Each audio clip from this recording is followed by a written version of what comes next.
The whole FBI is a political figure now. Guess who did that? You guys. And you all just sat around as the president's house was raided. Some were notified while Kash Patel was speaking, while he sat answering questions. Oh, it's great. Nobody tried to do that. JB, they didn't try to overthrow a government. There was a protest taking place because the election was rigged. You guys who stole the election were trying to overthrow the government. Banned are some of the worst, the deep state hacks who tried to rig an election by concocting a Russian disinformation scheme. They're not allowed into the federal buildings anymore. The Daily Wire has an exclusive on this, and they actually got their hands on the memo. You see, it was published to a bunch of different folks here. Secretary of State, Secretary of Defense, Director of National Intelligence, Director of the CIA, Director of OPM. You are not to allow these folks into the building. They said that he's taking further action against the 50 former intelligence officials. It came out and it expands on the original executive order. Remember that he revoked the security clearances for the 50 individuals before. That was sent on behalf of the president. Bunch of people on the list: CIA Director John Brennan, Michael Hayden, Leon Panetta, who also at one time served as the Secretary of Defense, James Bolton, James Clapper, former DNI, and others. And the memo was sent to basically everybody. So you can see here, they cannot be happy about this because this is where they did all their little planning, all of their strategizing to go after their political opponents. So here's the subject. It says, this is a cabinet memorandum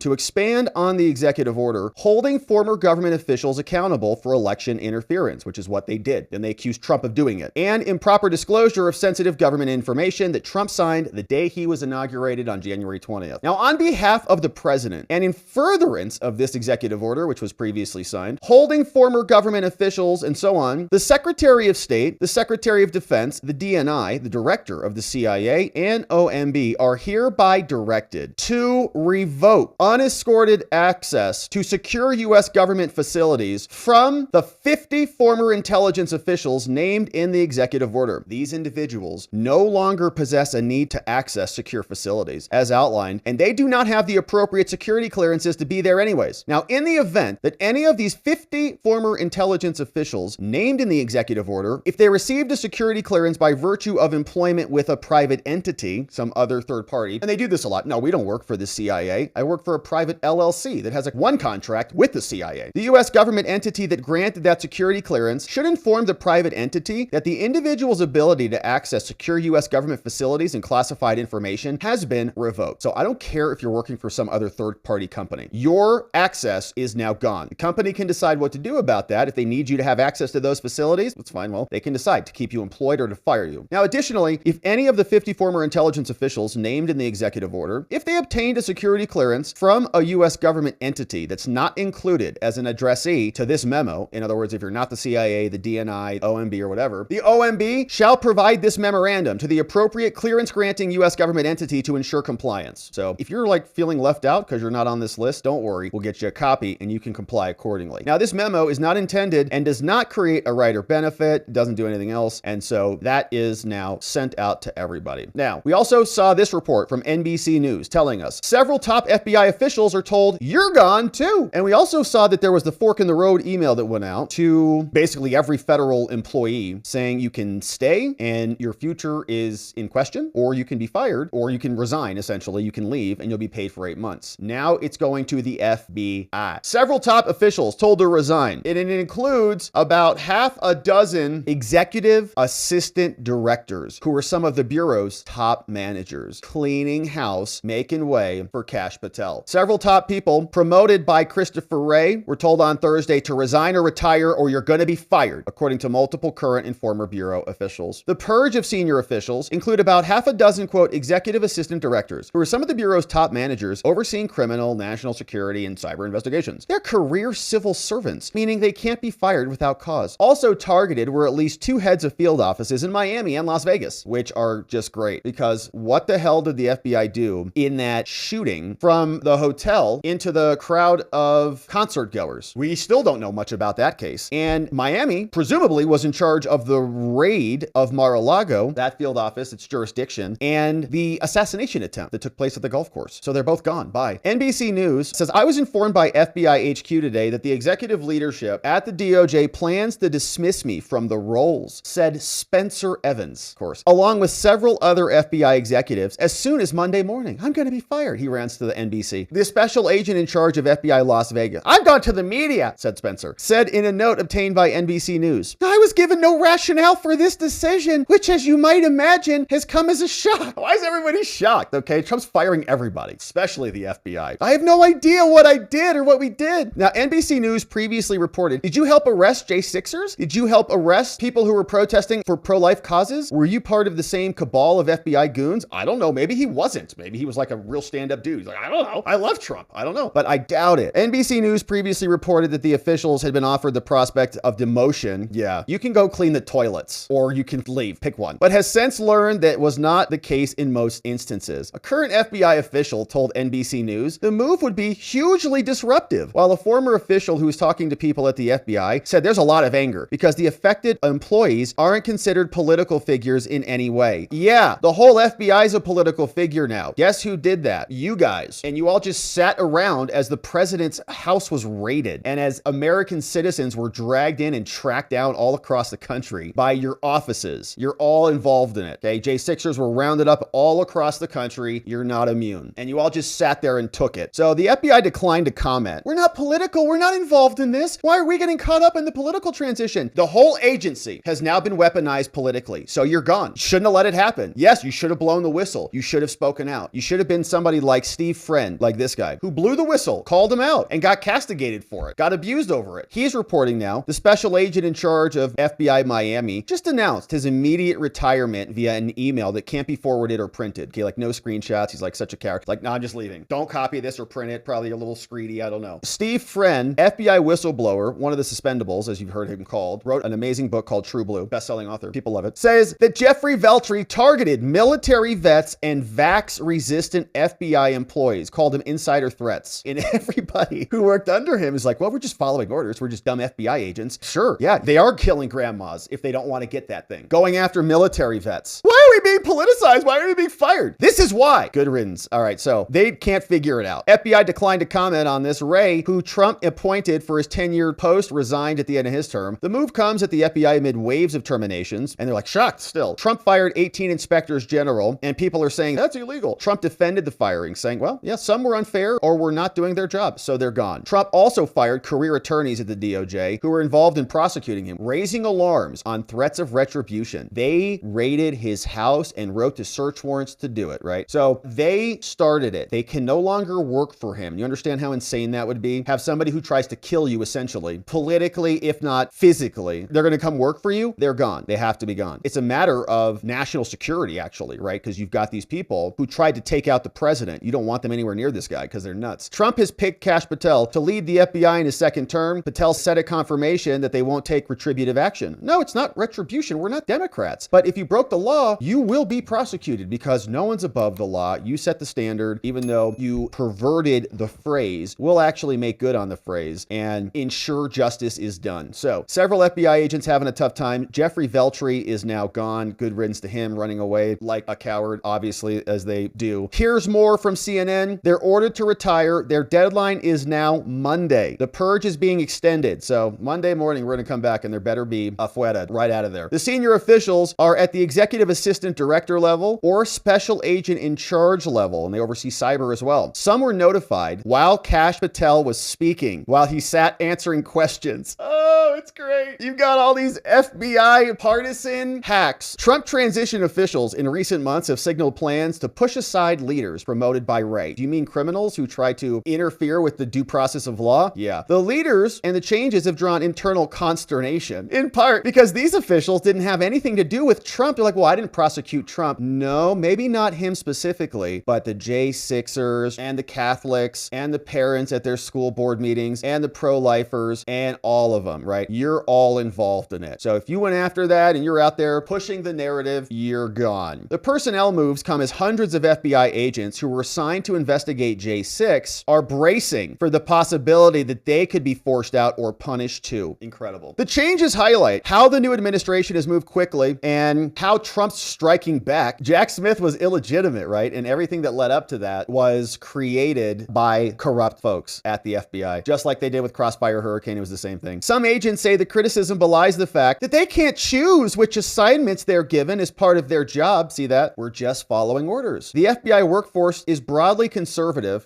and many agents initially had qualms about being assigned to the Capitol attack in the Trump cases, viewing the prosecutions as heavy-handed. Yeah, that's what they say now. People familiar with the matter say, I wasn't even really involved. I raised objections. I thought it was a bad idea. Oh, really? That's nice of you to say now when your job's on the line. Some Justice Department lawyers leading J6 cases complained that they believed agents sometimes slow walk some of their work, right? So the DOJ lawyers, I think this is probably true. Like the DOJ was probably cattle prodding these FBI agents. Like, well, you're in there. But they were there. They were all involved in it. They were around. They showed up at every J6er's house. Not every one of them, but, arrested people waiting in, kicking their doors in. We saw video of it day after day. The FBI Agents Association officials met with nominee Kash Patel to raise those concerns, urging him to protect agents who did their work investigating violent crimes and oversight from judges. So keep the good ones, right? They're all freaked. Oh, it's beautiful. According to people familiar, Patel listened but offered no reassurances. Yes, Kash! I'll take your thoughts into consideration. You've got 2 minutes. Next. The people briefed on the meeting said, during the Senate Judiciary Committee hearing on Thursday, Patel, he didn't know of any upcoming personnel plans. Are you aware of any plans or discussions to punish in any way, including FBI termination anybody? He says, no, I'm not aware of that at all. Meanwhile, it happened. He's sitting there. I have no idea what happened. Everyone got fired while he's testifying. Patel at this hearing had rejected accusations that there would be retribution. He said every FBI employee will be held to the absolute same standard and no one will be terminated for case assignments. Just depends on what you did with that case assignment, right? Agents who carried out the Mar-a-Lago search have already faced threats after their names were made public. Do you mean like the J6ers who you guys created lists of and put their faces all over the place and had their entire lives destroyed like that? The anxiety inside the FBI is fueled by some of Trump's moves. Paul Abate, the deputy FBI director, then serving as acting director, retired on Inauguration Day. Shortly after Trump took office, another one, former agent and aide to Jim Jordan, arrived at the FBI headquarters as a policy advisor, and so the FBI is running scared. So Trump banned the deep state hacks and the letter writers who said that the Hunter Biden laptop was Russian disinformation. You're banned. You can't come in and use official government buildings. This governor from Illinois, called Illinois Governor PB&J Pritzker, has banned all J6 rioters from ever being employed by any branch of the Illinois government. From the office of the governor, J.B. Pritzker writes this one to Director Vaughn, Department of Central Management Services, says, one of my most important duties as governor, besides consuming wheelbarrows full of food, is protecting public safety in the state of Illinois. Recently, Trump issued more than 1,500 clemencies and pardons for individuals who were convicted or accused of rioting in the Capitol. These rioters attacked law enforcement officers protecting people in the Capitol, not all of them, and disrupted the peaceful transfer of power and undermined bedrock principles of American democracy. You mean like an actual free election that's not rigged, like that one? These rioters were accused or convicted of a combination of felonies, including but not limited to violence against officers, threats against members of Congress, blah, blah, blah. These crimes threatened public safety and people had to hide from the violence after they enabled this to happen by distracting everybody with the pipe bombs, by moving the bike racks so nobody knew where the barricades were, by opening up the building, having officers tapped on the shoulder and step aside, then shooting people in the face from the upper balcony to instigate the crowd and to cause a riot and a panic. Now, I am committed, he says, to building a state workforce that upholds our shared values and delivers results for the people of Illinois. Our state workforce must reflect the values of Illinois. No one who attempts to overthrow a government should serve in government. Okay, nobody tried to do that, JB. They didn't try to overthrow a government. There was a protest taking place because the election was rigged. You guys who stole the election were trying to overthrow the government. The state's personnel code administered by CMS and by you as its director requires the rejection of state candidates who have engaged in infamous or disgraceful conduct. Okay, so I was trying to see what is their basis going to be because it feels a little discriminatory, you know? To protect the integrity of our workforce, I hereby direct that you call this infamous or disgraceful conduct and consider any participation in the J6 insurrection, he's still doing it, huh? As infamous and disgraceful conduct that is antithetical to the mission of the state. And that's pretty interesting because that kind of feels like to me like it's a penalty that's associated with federal charges because otherwise there's no real due process here at all, right? Like what's the finding that they engaged in infamous and disgraceful conduct? Did somebody just say it? The governor can just come out under Illinois law and just make a declaration in a letter to somebody? You're infamous and disgraceful. Okay, because many people were charged on January 6th, but they never took a plea deal. They never were found guilty by a jury. Free State Will on X is one example. Has never took a plea deal or did anything like that. So there was no finding of this by a court of law. In fact, they dismissed the case against them. So what specifically Specifically, was the due process that enabled the finding here, or is this just this tub of goo governor making a determination out of his booty? Seems like it's that. So it feels discriminatory, and the pardon alleviates them of all the penalties associated with that corrupt prosecution. So it feels like this is illegal. So thank you for your leadership in imposing something that reflects our shared values, prioritizes public safety, and prevents these rioters from attacking the rule of law in Illinois. All right.